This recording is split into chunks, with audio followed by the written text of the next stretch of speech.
কোটা আন্দোলন, বৈষম্যবিহীন আন্দোলন। কোথায় সেই কোটা আন্দোলন? এই আন্দোলন ছিল সরকার উৎখাতের।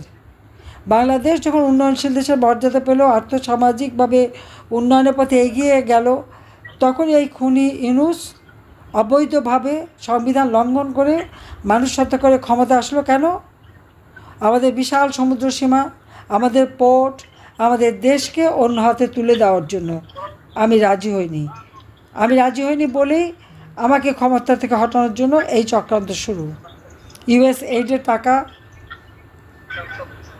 ডিপ এস্টেটের টাকা, ধনকুবের স্রোতের টাকা, আর ইউনূস ক্ষমতা ৬,০০০ টাকা বেতনের গ্রামীণ ব্যাংকের একজন এমডি ৯০ সালে চাকরি পেল। রাতারাতি তার আঙুল ফুললে কলা গাছ হয়ে গেল।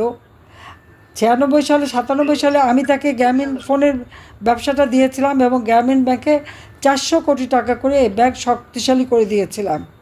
সে একটা এমডি ছিল, সরকারি বেতন পেত।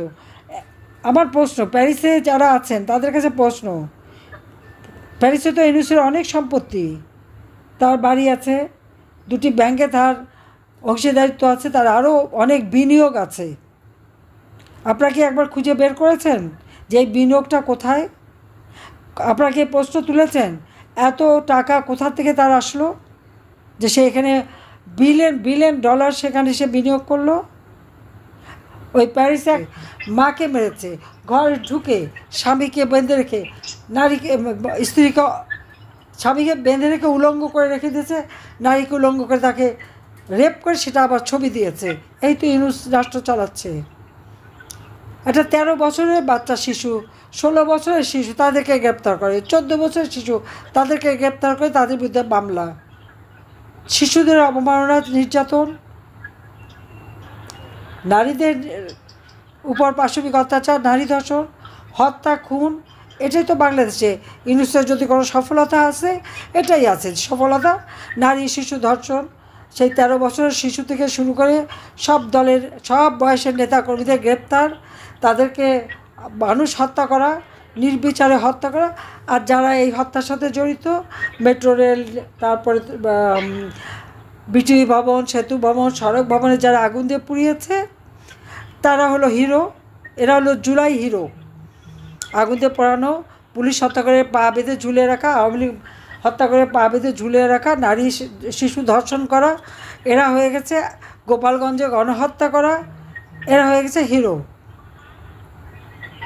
আর তার হিরোদের রক্ষা করতে যেয়ে গোপালগঞ্জে আমার পাঁচটা মানুষের জীবন নিয়েছে, ৬,০০০ মানুষের বিরুদ্ধে মামলা দিয়েছে, প্রায় ৫ লক্ষ আওয়ামী লীগ নেতাকর্মীর বিরুদ্ধে মামলা, ৮,০০০ থেকে ৯,০০০ মানুষকে হত্যা করেছে, লাশ গুম করেছে। এখন বলে নদীতে মাছ পাওয়া যায় না, কিন্তু লাশ পাওয়া যায়। আর কত? দ্রব্যমূল্যের ঊর্ধ্বগতিতে মানুষের জীবনে নাভিশ্বাস উঠেছে। আজকে গণতন্ত্র নেই। আওয়ামী লীগ গণতান্ত্রিক সরকার, জনগণের ভোটে নির্বাচিত, আর ক্ষমতা দখল করেছে ইউনূস। কোনো জনগণের ম্যান্ডেট নাই, সাংবিধানিক ভিত্তি নাই। আজকে ক্ষমতা দখল করে চরমভাবে নির্যাতন চালাচ্ছে। আওয়ামী লীগকে নাকি নিঃশেষ করে দেবে। একটা দল যার ৫০% উপরে সমর্থন, তাকে নিঃশেষ করে দেবে। এটা সব চরমভাবে ফ্যাসিস্ট। কাজে এর হাত থেকে দেশকে রক্ষা করার জন্য আন্তর্জাতিকভাবে আমাদের নামে যত মিথ্যা অপবাদ ছড়াচ্ছে, তার ওই এক চালা আছে দ্রিকেশ শহীদুল্লাহ, মিথ্যা সমস্ত ফিল্ম বানিয়ে ইউনিভার্সিটি থেকে শুরু করে সব জায়গায় দেখাচ্ছে যে অপকর্মগুলি ইউনূসের করা, সেগুলো আমাদের উপরে চাপাচ্ছে। আর যারা অপরাধী তাদের দিয়েছে ইনডেমনিটি, দায় মুক্তি, আর যারা ভিকটিম তাদের বিরুদ্ধে মামলা। এই অবস্থা থেকে, এই অবিচারের হাত থেকে দেশকে রক্ষা করতে হবে, গণতন্ত্র প্রতিষ্ঠা করতে হবে, সকল বন্দীদের মুক্তি দিতে হবে, মিথ্যা মামলা প্রত্যাহার করতে হবে, চুরি, ডাকাতি, রাহাজানি, নারী ধর্ষণ, খুন, এগুলি বন্ধ করতে হবে। দেশের মানুষের অর্থনৈতিকভাবে আজকে মানুষ পঙ্গু হয়ে যাচ্ছে। দারিদ্র্যের হার ইউনূস খুব সফলভাবে 12% বাড়িয়েছে, অতি দারিদ্র্যের হার 10% বাড়িয়েছে, আর আমরা দারিদ্র্যের হার কমাই। কাজে এর হাত থেকে দেশকে রক্ষার জন্য এখানে যারা উপস্থিত সকলকে বলবো, প্রত্যেকে আপনারা যে যেখানে আছেন আপনাদের সেই প্রবাসে যারা প্রবাসীর নেতৃবৃন্দ তাদের কাছে এই তথ্যগুলি তুলে ধরেন। আর ওর ওই ভুয়া মিথ্যা যে সে ফিল্ম তৈরি করে করে দেখিয়ে দেখিয়ে আর মিথ্যা কথা বলে বেড়াচ্ছে, এটা যে তার ধোঁকাবাজি, ভাওতাবাজি, মেটিকুলাস ডিজাইনের অংশ হিসাবে আবু সাইদ, মুগ্ধ এদেরকে সারা হত্যা করেছে।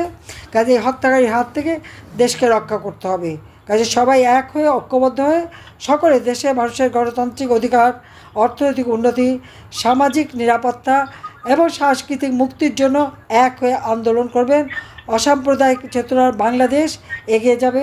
এবং আপনারা সবাই ভালো থাকেন, সুস্থ থাকেন। জয় বাংলা, জয় বঙ্গবন্ধু, বাংলাদেশ চিরজীবী হোক। খোদা হাফেজ।